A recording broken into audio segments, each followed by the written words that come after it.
जय शनिदेव। आज हम करेंगे शनिवार व्रत की विधि और इसकी कथा। शनिवार को प्रातःकाल उठकर नित्य क्रम शनि व्रत होकर दातुन स्नान आदि करके संकल्प करना चाहिए और शनि, राहु और केतु की लोहे की अथवा शीशे की मूर्तियां बनवाकर उसकी सविधि पूजा करनी चाहिए।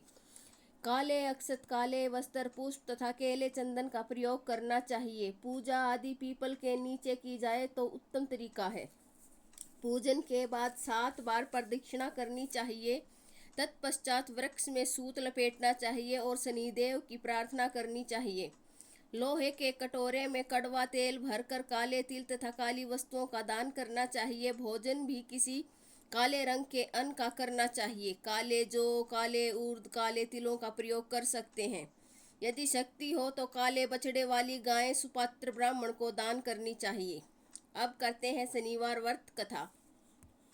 एक बार सूर्य, चंद्रमा, मंगल, बुध, बृहस्पति, शुक्र, शनि, राहु और केतु इन 9 ग्रहों में इस बात पर झगड़ा होने लगा कि हम सब में सबसे बड़ा कौन है।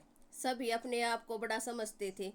उन लोगों का झगड़ा काफी बढ़ गया और वे किसी फैसले पर न पहुंच सके तो देवराज इंद्र के पास गए और उनसे निवेदन किया कि हे देवराज, आप सब देवताओं के राजा हैं, इसलिए आप हमारा न्याय करके बतावें कि हम 9 ग्रहों में सबसे बड़ा कौन है। ग्रहों की बात सुनकर देवराज इंद्र बुरी तरह घबरा गए और बोले, मुझ में इतना सामर्थ्य नहीं जो मैं किसी को छोटा व बड़ा बता सकूं।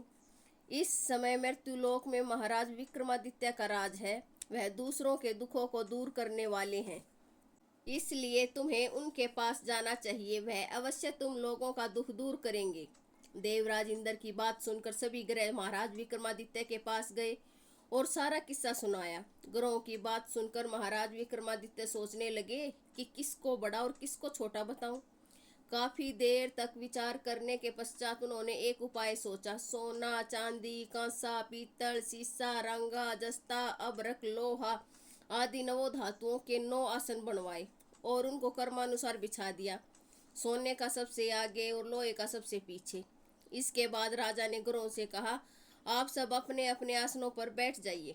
जिसका आसन सबसे आगे है उसको सबसे बड़ा और जिसका आसन सबसे पीछे है उसका सबसे छोटा समझिए। क्योंकि लोहे का आसन सबसे पीछे था, इसलिए शनिदेव ने समझ लिया कि राजा ने मुझे सबसे छोटा बता दिया है। इससे शनिदेव को बड़ा क्रोध आया। उन्होंने कहा, राजा, तू मेरे पराक्रम को नहीं जानता।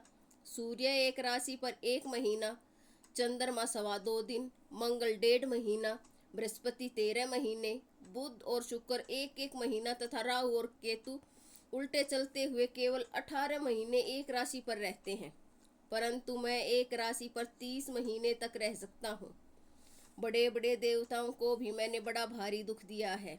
राजन, मेरी बात तनिक ध्यान पूर्वक सुनो। जब श्री रामचंद्र जी महाराज पर 7.5 आई तो उनको वनवास हो गया और रावण पर आई तो भगवान श्री रामचंद्र जी और लक्ष्मण जी ने सेना लेकर लंका पर चढ़ाई कर दी और रावण के पूरे कुल का नाश कर दिया। इसलिए राजा, अब तू भी तनिक सावधान रहना। शनिदेव की बात सुनकर राजा विक्रमादित्य बोला, जो कुछ मेरे भाग्य में लिखा होगा सब देखा जाएगा। इसके पश्चात अन्य ग्रह तो बड़ी प्रसन्नता के साथ चले गए और शनिदेव क्रोध में भरकर महाराज विक्रमादित्य के दरबार से उठ अपने स्थान को रवाना हो गए। कुछ समय के पश्चात जब महाराज विक्रमादित्य पर 7.5 की दशा आई तो शनिदेव घोड़ों के व्यापारी का रूप धारण करके अनेक तरह के सुंदर घोड़ों के साथ महाराज विक्रमादित्य की राजधानी पहुंचे। जब महाराज विक्रमादित्य ने सुना कि मेरे नगर में घोड़ों का एक बहुत बड़ा व्यापारी आया है तो उन्होंने अश्वपाली को अपने लिए अच्छे अच्छे घोड़े खरीदने का आदेश दिया। अश्वपाल ऐसी अच्छी नस्ल के घोड़े देखकर उनका मूल्य सुनकर चकित रह गया। उसने इसके संबंध में राजा को सूचित किया। राजा ने व्यापारी के पास आकर उन घोड़ों को देखा और उनमें से एक सुंदर घोड़ा पसंद किया। सवारी के लिए उस पर चढ़ा। बस राजा के उस पर चढ़ने की देरी थी कि वह हवा हो गया और एक जंगल में राजा को गिराकर अदृश्य हो गया। अब राजा जंगल में अकेला मारा मारा फिरने लगा। भूख और प्यास ने भी उसे बेहद सताया। इतने में कहीं से एक गवाला आ निकला। उसने राजा को पानी पिलाया। पानी पीने के बाद राजा ने गवाले के समीप के नगर का मार्ग पूछा। ग्वाले ने राजा को सीधा रास्ता बता दिया।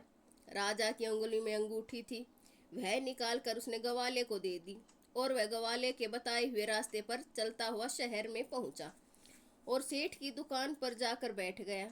सेठ ने जब उनका नाम पूछा, गांव पूछा, तो राजा ने कहा, मेरा नाम बीका है और मैं उज्जैन का रहने वाला हूँ। सेठ ने उसको कुलीन मनुष्य जानकर जल आदि पिलाया। सेठ की दुकान पर उस दिन अधिक बिक्री हुई। इससे सेठ राजा को एक भाग्यवान पुरुष समझकर भोजन के लिए अपने घर को ले गया। भोजन करते समय राजा ने देखा कि एक सोने का हार खूंटी के साथ लटक रहा है और खूंटी हार को निगल रही है। भोजन के बाद आवश्यकता पड़ने पर सेठ को हार कहीं पर न मिला तो सबने यही कहा, हो न हो अवश्य ये बीका ने चुराया है। लेकिन जब महाराज विक्रमादित्य से पूछा गया तो उन्होंने कहा कि मैंने नहीं चुराया। इस पर 5-7 आदमी विक्रमादित्य को पकड़कर कोतवाल के पास ले गए।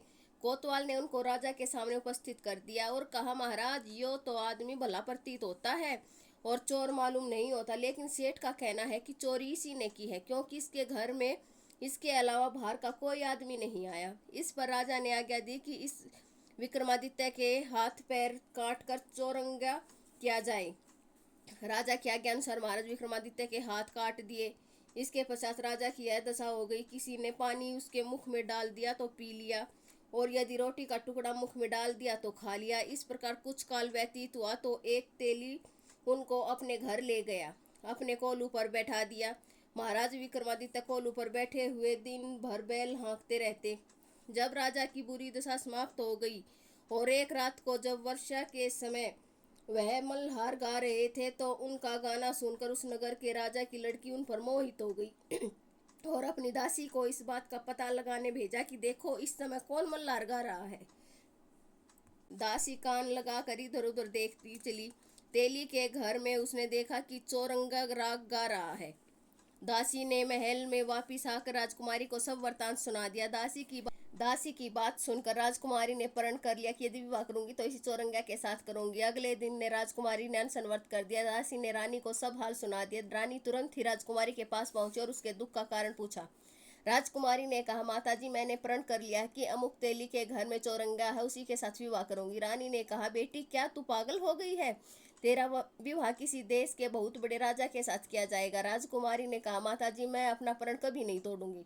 रानी ने चिंतित होकर यह बात राजा को बताई। राजा ने भी समझाया। उसने कहा, पुत्री, मैं अभी देशांतर में अपने दूत भेजकर योग्य, गुणवान और रूपवान राजकुमार के साथ तेरा विवाह करूंगा। जो बात तुमने सोची है वह तुम जैसी राजकुमारी को शोभा नहीं देती। इस पर राजकुमारी ने कहा, पिताजी, यदि आप इस संबंध में अधिक कुछ कहेंगे तो मैं अपने प्राण त्याग दूंगी, परंतु दूसरा वर नहीं करूंगी। इतना सुनकर राजा ने गुस्से में भरकर कहा, यदि तेरे भाग्य में ऐसा ही लिखा है तो इसमें मैं क्या कर सकता हूँ। राजा ने उसी समय तेली को बुलाकर कहा, तेरे घर में जो चौरंगा है उसके साथ मैं अपनी लड़की का विवाह करना चाहता हूँ। तेली ने कहा, महाराज, यह कैसे हो सकता है? कहाँ आप हमारे राजा और कहाँ मैं एक नीच तेली। राजा ने कहा, भाई, भाग्य के लिखे को कौन मिटा सकता है। तुम अपने घर जाकर विवाह की तैयारी करो। अब तेली अपने घर जाकर विवाह की तैयारी करने लगा। फिर राजा ने राजकुमारी का विवाह चौरंगा विक्रमादित्य के साथ कर दिया।